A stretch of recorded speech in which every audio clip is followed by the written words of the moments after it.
So, within the Leaders Lens community, we often provide polls to help grasp what leaders are facing related to the topic in their mid level leadership. And so, what I want to do is create a series called Answer the Leader, where we get to talk about the poll responses, talk about the tension that leaders are facing, and provide one leadership rep that you can take if you are also experiencing this particular tension. So, if you haven't yet, subscribe to the Leaders Lens newsletter. Drop that link in the show notes where we deep dive into a lot of these topics as well and provide you practical tips to help you and your mid-level leader be the culture builder for your organization and your workplace. In this particular episode, we're going to deep dive into the poll that we asked in the Leaders Lens community. What is the number one reason new leaders are struggling? And out of 498 votes, 425 of them said inadequate training. Other responses were transitioning from peer to leader, delegating, new relationships, conflicts, but those were good ones, but not even close to inadequate training. So let's talk about exactly what that means here. This might be true in some contexts, but the perspective of new leaders struggling in their management roles often is seen as they're just not ready to be in that position or title. What this survey highlights in this small sample size is that 85% of the people said that preparation was the issue, not necessarily the ability to be a leader. We got to ask ourselves different questions here. Are the new leaders struggling because of capability, or is it because we're asking them to perform a fundamentally different job without even the enough opportunities to learn from it? I often go back to when I was a first-time mid-level leader over 10 years ago. And at that time, I was overseeing 35 staff members, and they were my direct reports. Now, already you might be saying, wow, that's a lot. Alarms go off. Yes, it was.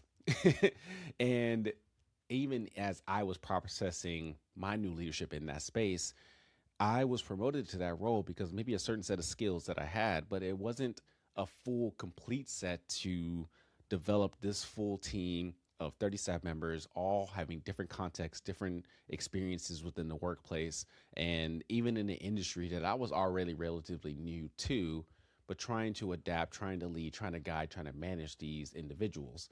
And while honestly, there wasn't really a training that I took in order to take this role, it was something that I had to learn as I went. And there were a lot of moments of me feeling inadequate being a mid-level leader leading these folks because I didn't really feel like I had enough knowledge, enough training, enough understanding to lead effectively the way that they would want to be led. And it just made the first 90 days, 120 days, 2 years, really 2 to 5 years of me really feeling like I wasn't leading up to my skill set or leading up to the way that the leaders, other team members wanted me to lead.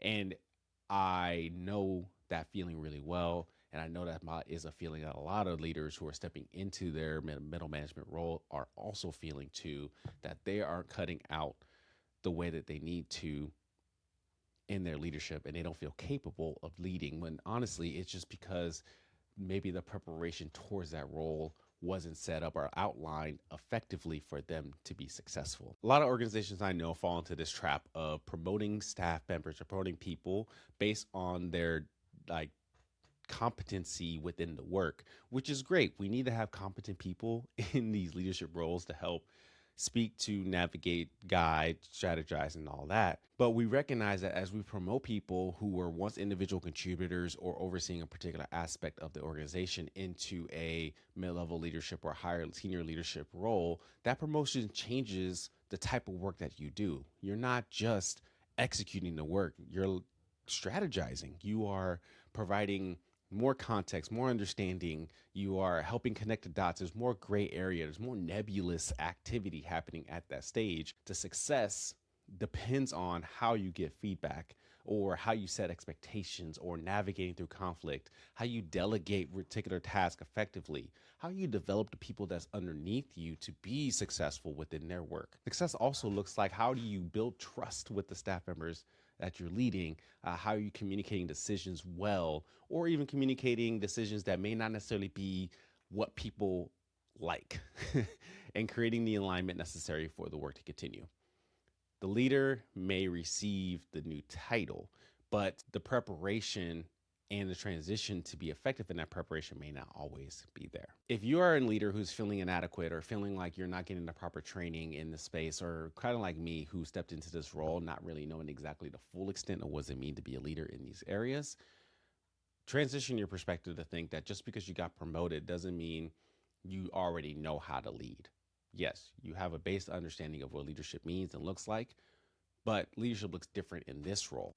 I want to invite us and you as a new mid-level leader stepping into a particular role to think about this promotion of a new leader as you have now been given this responsibility to lead. You have a space to steward your people, the work, the strategy, and the efforts necessary with your direct reports.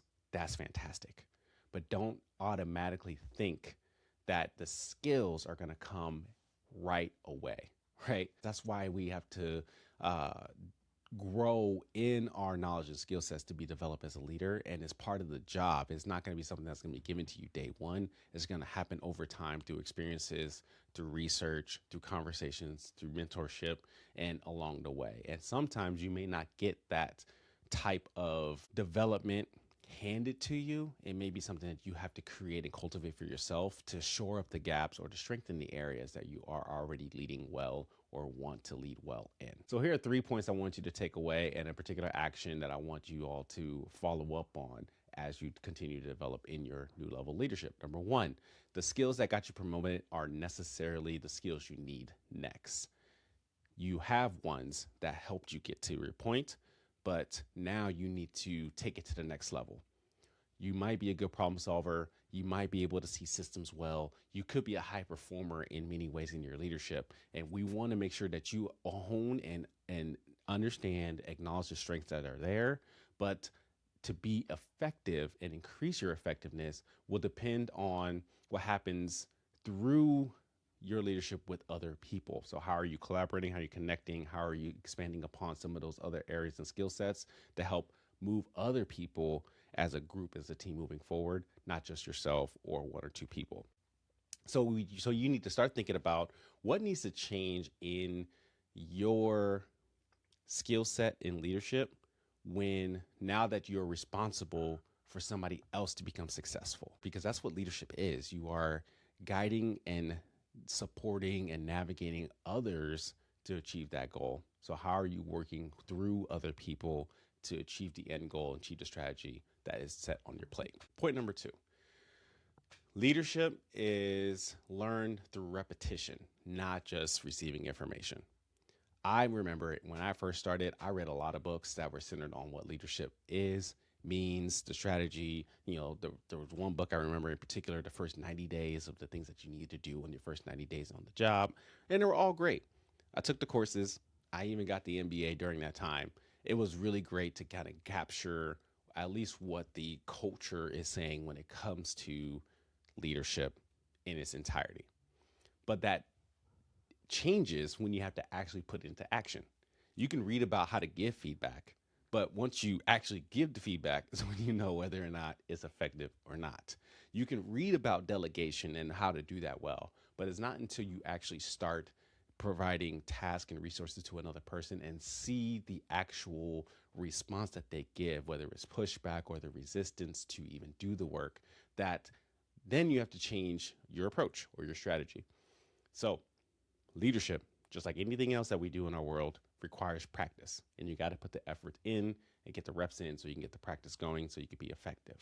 So what I want you to process here is, what leadership situations are you experiencing on a repeated basis but haven't intentionally learned how to navigate that yet? Then point number 3, don't wait for your organization to create your own development plan. I remember sitting at my desk thinking, once I get in this role, they're going to tell me this is what I need to learn.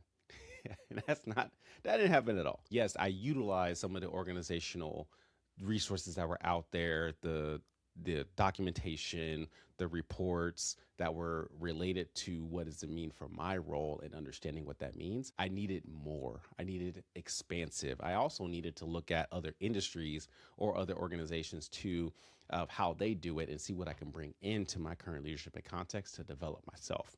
I started using, and this is the time when commuting was a thing, my car, the podcasts I listened to, the books I read as my classroom, and leveraging that time, 15, 20 minutes, come home to work and back to find the resources necessary for me to learn and to absorb, and then to turn right back around and use it again in the workspace.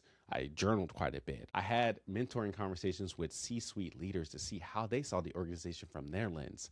All this was part of my own development plan to help me become a better leader in this space. And then using the feedback from either day-to-day interactions from my one-up or the annual reviews that I received to then craft the next development for me to grow, to be effective for my leadership in teams. By you doing this is taking proactive measures for your own success.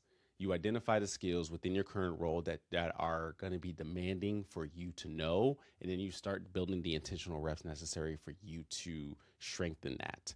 And you're not waiting for somebody to tell you this is what you need. You are self-aware, you identify, and then you take action using the resources around you or crafting the space necessary for you to get there. So think about this. As you are leading your teams or as you are in your leadership space, think about what does your team need from you right now to get better, and start there to craft a development plan necessary for you to be successful. So, as stated, I want you to practice this particular rep. What is a leadership situation that keeps showing up where you don't feel equipped to handle? That might feel uncomfortable, but we need to start there so we can craft a story or craft the development necessary for you to be successful in. How do you give or receive feedback? What does your delegation process look like? How do you handle conflict and navigate that between you and a team member or team members within themselves? Is your one-on-ones effective in the way that you are supporting your teams and their conversation? Do you hold people accountable when things don't go the way they're supposed to? Are you an effective coach? Utilize one of these or other areas that you may find in your leadership, or you can even ask some supported direct reports or your peers to say where they see some gaps in your leadership or where you don't feel equipped, and utilize the opportunity to practice that skill right now. Be intentional with your development. Be intentional with how you want to grow in your leadership. And by starting in just that small area is not only showing that you're taking the initiative, but also showing that you're focusing on what you can control. You're not trying to become a better leader all at once, trying to tackle all the things. If you do, you'll get overwhelmed, you'll feel the burnout, and you won't see the progress happening at an effective rate because of you are focusing on all the different areas.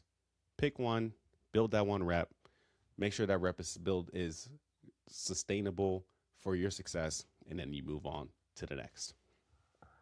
So as we wrap up, what is one part of your leadership that you are currently being asked to perform that nobody has really taught you how to do it? We all go through it. We all are experiencing it. Identify what does that look like for you, and let me know in the comments how you are taking action to develop that for yourself. Let's share what that success could look like. Let's share what lessons or stories we learned or what resources that have been successful in that journey, because we are all working to become better leaders for ourselves, for our teams, and for the environments that we are leading. Thank you so much for watching. Thank you so much for listening. We want to continue to help you become the culture builder that is intentionally developing your skill sets to shape people and the environments under your leadership. That's what we're all about here in the Leader's Lens. We want to move you from becoming a reactive manager to a culture builder. And as you are building those cultures to be effective, knowing what requires you in the moment, then you can design the systems necessary to enhance that environment for yourself, for your teams to be successful, to be effective, and for every identity to belong and thrive. Share this with a friend. We'll talk to y'all soon. Peace.